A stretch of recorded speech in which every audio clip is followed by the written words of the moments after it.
नमस्कार विद्यार्थी मित्रांनो, MPSC एक्झाम गाईड या यूट्यूब चॅनलवर आपल्या सर्वांचे स्वागत आहे. आज 7 मे 2026 या दिवशीच्या चालू घडामोडींवरील महत्त्वाचे करंट अफेअर्स क्वेश्चन्स आपण या व्हिडिओमध्ये बघणार आहोत. मित्रांनो, आपण जे प्रश्न या व्हिडिओमध्ये बघणार आहोत ते येणाऱ्या स्पर्धा परीक्षेमध्ये ती कोणतीही असो, येणाऱ्या स्पर्धा परीक्षेत थेट विचारले जाऊ शकतात. तर मित्रांनो, चला आता आपण आजचा व्हिडिओ सुरू करू. विशाखापट्टणम येथे मुख्यालय असलेला भारताचा 18वा रेल्वे झोन कोणता असेल? तर याचं उत्तर आहे दक्षिण किनारपट्टी रेल्वे म्हणजे साऊथ कोस्ट रेल्वे हे याचं उत्तर आहे. तर रेल्वे मंत्री अश्विनी वैष्णव यांनी अधिकृतपणे दक्षिण किनारपट्टी रेल्वे म्हणजे साऊथ कोस्ट रेल्वे झोनची निर्मिती जाहीर केली आहे. आणि हा भारताचा 18वा झोन असून तो 1 जून 2026 पासून कार्यान्वित होईल. तर हा एक महत्त्वाचा पॉइंट आहे. हा 18वा झोन आहे रेल्वेचा आणि यात विशाखापट्टणम, विजयवाडा आणि गुंटूर या विभागांचा समावेश असेल. तर मित्रांनो, जो रेल्वे विभागाने 18वा झोन तयार केला आहे त्याचं नाव आहे दक्षिण किनारपट्टी रेल्वे. हा तुम्ही लक्षात ठेवा. हा येणाऱ्या परीक्षेत नक्कीच विचारला जाऊ शकतो. चला आता आपण पुढील प्रश्न बघू.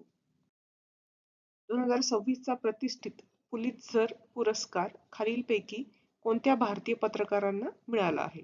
तर याचं उत्तर आहे आनंद आरके आणि सुपर्णा शर्मा. आनंद आरके आणि सुपर्णा शर्मा हा पण एक महत्त्वाचा प्रश्न आहे. हा याच्यावर नक्की येणाऱ्या स्पर्धा परीक्षेत प्रश्न विचारला जाऊ शकतो. तर याचं उत्तर आहे आनंद आरके आणि सुपर्णा शर्मा. तर आनंद आरके आणि सुपर्णा शर्मा या 2 भारतीय पत्रकारांना 2026 चा पुलित्झर पुरस्कार मिळाला आहे. तर हा सन्मान त्यांना इलिस्ट्रेटेड रिपोर्टिंग अँड कॉमेंट्री या श्रेणीमध्ये देण्यात आला आहे. इलिस्ट्रेटेड रिपोर्टिंग अँड कॉमेंट्री या श्रेणीमध्ये देण्यात आला आहे. त्यांनी ट्रॅप्ड या अहवालाद्वारे डिजिटल अरेस्ट यासारख्या सायबर गुन्ह्यांचा पर्दाफाश केला आहे. तर हा एक महत्त्वाचा प्रश्न आहे.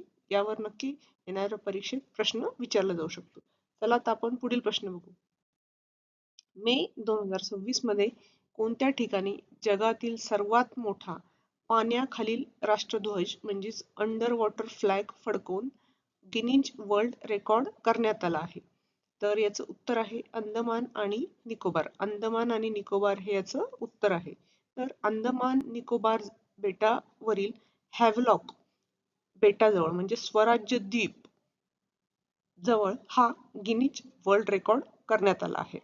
तर हा उपक्रम भारताचा सागरी अभिमान आणि साहसी पर्यटन क्षमता म्हणजे ॲडव्हेंचर टुरिझम प्रदर्शित करण्यासाठी आयोजित करण्यात आला होता. तर हा पण एक महत्त्वाचा प्रश्न आहे. पाण्याखालील राष्ट्रध्वज जगातील सर्वात मोठा खालीलपैकी कुठे फडकवण्यात आला? तर हा भारताचा राष्ट्रध्वज आहे. हा पाण्याखाली फडकवण्यात आला आणि हा फडकवण्यात आला अंदमान आणि निकोबार या बेटामध्ये. तर चला आता आपण पुढील प्रश्न बघू. अमेरिकेने होर्मुझची सामुद्रधुनी मधून व्यापारी जहाजांच्या संरक्षणासाठी कोणती नौदल मोहीम सुरू केली आहे? तर याचं उत्तर आहे प्रोजेक्ट फ्रीडम. प्रोजेक्ट फ्रीडम हे याचं उत्तर आहे. तर अमेरिकेने होर्मुझची सामुद्रधुनीमधून व्यापारी जहाजांच्या संरक्षणासाठी प्रोजेक्ट फ्रीडम ही नौदल मोहीम सुरू केली आहे. तर इराण आणि अमेरिका यांच्यातील तणावामुळे अडकलेल्या व्यापारी जहाजांना बाहेर काढण्यासाठी अमेरिकेने प्रोजेक्ट फ्रीडम सुरू केलं आहे. तर होर्मुझची सामुद्रधुनी ओमान आणि इराण दरम्यान असून ती जगातील सर्वात महत्त्वाची ऊर्जा संक्रमण मार्ग आहे. तर होर्मुझची सामुद्रधुनी जी आहे हा जगातील सर्वात मोठा महत्त्वाचा ऊर्जा संक्रमण मार्ग आहे ओमान आणि इराण दरम्यान. तर या मोहिमेसाठी अमेरिकेने 15,000 जवान तैनात केले आणि युद्धनौका तैनात केल्या आहे. तर अमेरिकेने कोणती नौदल मोहीम सुरू केली आहे? प्रोजेक्ट फ्रीडम दी व्यापारी जहाजांच्या संरक्षणासाठी आहे. होर्मुझच्या सामुद्रधुनीतून ज्या जातात त्या जहाजांच्या संरक्षणासाठी ही मोहीम अमेरिकेने सुरू केली आहे. चला आता आपण पुढील प्रश्न बघू. बॅडमिंटन मधील थॉमस कप 2026 चे विजेतेपद कोणत्या देशाने पटकावले आहे? तर याचं उत्तर आहे चीन. चीन हे याचं योग्य उत्तर आहे. तर चीनच्या पुरुष संघाने फ्रान्सचा 3-1 ने पराभव करून 13व्यांदा थॉमस कप जिंकला आहे. तर थॉमस कप हा बॅडमिंटन मधील कप आहे.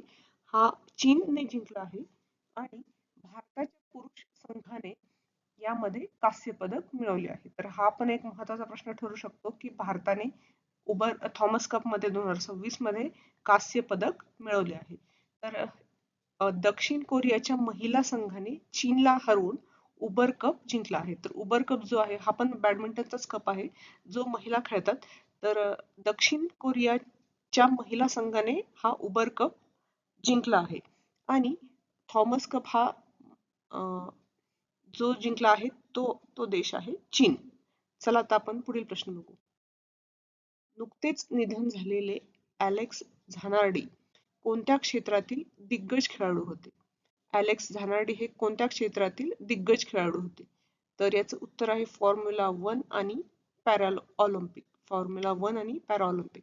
तर इटलीचे झानार्डी हे माजी F1 ड्रायव्हर आणि 4 वेळा पॅराऑलिम्पिक सुवर्णपदक विजेते होते.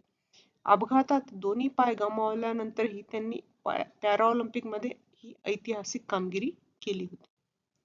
चला आता आपण मित्रांनो आपण जे प्रश्न बघितले त्याची शॉर्ट मध्ये आपण रिव्हिजन करू. तर भारताचा 18वा रेल्वे झोन आहे दक्षिण किनारपट्टी रेल्वे. 2026 चा पुलित्झर पुरस्कार विजेते भारतीय पत्रकार कोण आहेत? तर आनंद आरके आणि सुपर्णा शर्मा. तर सर्वात मोठा पाण्याखालील राष्ट्रध्वज कुठे फडकवण्यात आला? तर याचं उत्तर आहे अंदमान आणि निकोबार. तर होर्मुझची सामुद्रधुनी मधील अमेरिकेची नौदल मोहीम कोणती आहे जी अमेरिकेने नुकतीच सुरू केली? याचं योग्य उत्तर आहे प्रोजेक्ट फ्रीडम. तर थॉमस कप 2026 चा विजेता देश आहे चीन. तर अलेक्स झानार्डी हे यांचे नुकतेच निधन झाले. हे खालीलपैकी कोणत्या क्षेत्राशी संबंधित होते? तर याचं उत्तर आहे फॉर्म्युला 1 आणि पॅराऑलिम्पिक. तर मित्रांनो हे होते आजचे प्रश्न. हे येणाऱ्या परीक्षेत थेट विचारले जाऊ शकतात. तर मित्रांनो तुम्हाला जर हा आजचा व्हिडिओ आवडला असेल त्या व्हिडिओला नक्की लाईक करा आणि तुम्ही किती प्रश्नांची योग्य उत्तरं दिली हे कमेंट मध्ये नक्की सांगा. आणि मला जर अशाच प्रकारचे प्रश्न रोज हवे असतील तर MPSC एक्झाम गाईड या YouTube चॅनलला नक्की सबस्क्राईब करा. धन्यवाद.